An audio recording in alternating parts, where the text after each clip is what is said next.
अस्सलाम वालेकुम, welcome back to my YouTube channel. उम्मीद है आप सब खैरियत से होंगे। आज की इस वीडियो में हम बात करेंगे डूफालेक्स सिरप के uses, side effects and dosages की। उससे पहले अगर आपने मेरा चैनल अभी तक सब्सक्राइब नहीं किया तो सब्सक्राइब कर लें, बेल आइकन को दबा लें और लाइक करना मत भूलें। सब्सक्राइब करने से होगा क्या कि मेरी हर नई आने वाली वीडियो आप तक ईजिली पहुँच जाएगी। अगर बात करें डूफालेक्स सिरप की फार्मूलेशन की तो इसमें पाया जाता है लैक्टोलोज, जो कि एक लेक्सेटिव ड्रग है। लेक्सेटिव से मुराद कॉन्स्टिपेशन को ट्रीट करने के लिए हम इस ड्रग का इस्तेमाल करवाते हैं। लैक्टोलोज बेसिकली है तो शुगर, बट ये नॉर्मल शुगर की तरह नहीं है। इसका इस्तेमाल हम स्पेसिफिक डिजीज़ को ट्रीट करने के लिए करवाते हैं। कॉन्स्टिपेशन वगैरह को ट्रीट करने के लिए लैक्टोलोज का इस्तेमाल करवाया जाता है। लैक्टोलोज को हम इस्तेमाल कैसे करते हैं वो भी आज हम इस वीडियो में बताएंगे आपको, और इसके फ़ायदे और इसके नुकसानात के बारे में भी इस वीडियो में बात करेंगे।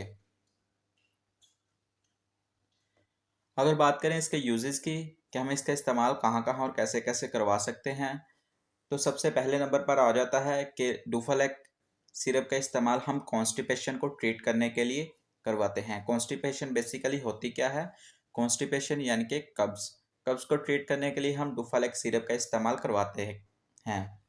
लैक्टोलोज़ जब हमारी आंतों में जाती है तो वहाँ जाके पार्टिकल की शक्ल इख्तियार कर लेती है। वो पार्टिकल पानी को ऑब्जॉर्ब करना स्टार्ट कर देते हैं, जिसकी वजह से स्टूल सॉफ्ट होना स्टार्ट हो जाता है और कॉन्स्टिपेशन ख़त्म हो जाती है।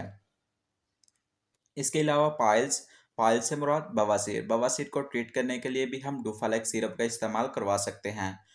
पाइल्स भी बेसिकली कॉन्स्टिपेशन की ही वजह से होती है। कॉन्स्टिपेशन कब्ज़ अमूमन कब्ज़ का रहना, अ, उसकी वजह से पाइल्स स्टार्ट हो जाते हैं। इसलिए कॉन्स्टिपेशन को दूर करके हम पाइल ट्रीट कर सकते हैं। इसके अलावा एनल फियर में होता क्या है कि एनल फियर में कॉन्स्टिपेशन की वजह से ज़ख्म वगैरह बन जाते हैं। तो कॉन्स्टिपेशन को बेहतर करके हम उन ज़ख्मों को भी ठीक कर सकते हैं। इसके अलावा ड्यूरिंग द प्रेगनेंसी में भी कॉन्स्टिपेशन बहुत ज़्यादा होती है, उसमें भी हम डूफालेक सिरप का इस्तेमाल कर सकते हैं।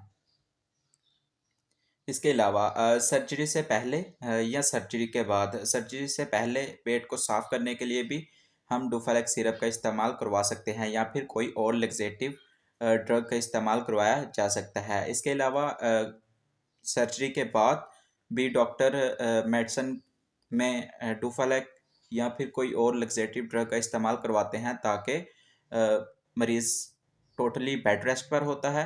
बेड रेस्ट पर होने की वजह से आंतों की मूवमेंट स्लो हो जाती है, या फिर खाना प्रॉपर तरीके से नहीं डाइजेस्ट हो पाता। आंतों की मूवमेंट स्लो होने की वजह से कॉन्स्टिपेशन हो जाती है। इसलिए डॉक्टर हजरात सर्जरी के बाद भी डूफालेक सिरप या फिर कोई लेक्सेटिव ड्रग का इस्तेमाल करवाते हैं। इसके अलावा सी सेक्शन ऑपरेट यानी कि बेबी के डिलीवरी के टाइम भी या उसके बाद भी डूफालेक सिरप का इस्तेमाल या फिर कोई और लेक्सेटिव ड्रग का इस्तेमाल करवा सकते हैं। इसके अलावा अगर इसके साइड इफ़ेक्ट्स की बात करें कि इसकी वजह से आने वाले साइड इफ़ेक्ट्स कौन-कौन से हो सकते हैं, तो इसकी वजह से आने वाले साइड इफ़ेक्ट्स नोज़िया हो सकती है, वोमिटिंग वगैरह भी हो सकती है। इसके अलावा स्टमक पेन स्टार्ट हो सकती है। इसके अलावा लूज़ मोशन या डायरिया हो सकते हैं। इसके अलावा अगर इसकी डोज़ की बात करें, तो डोज़ डिपेंड करता है आपके डॉक्टर पे कि वो कैसे आपको प्रेस्क्राइब करके देता है, क्योंकि डॉक्टर ने आपकी कंडीशन को देख के ही मेडिसिन को प्रेस्क्राइब करके देना होता है। इसलिए बेहतर यही है कि आप अपने डॉक्टर की हदायत के मुताबिक ही इसका इस्तेमाल करें। अगर आपको मेरी ये वीडियो अच्छी लगी हो तो लाइक करें, सब्सक्राइब करें। अल्लाह हाफिज़।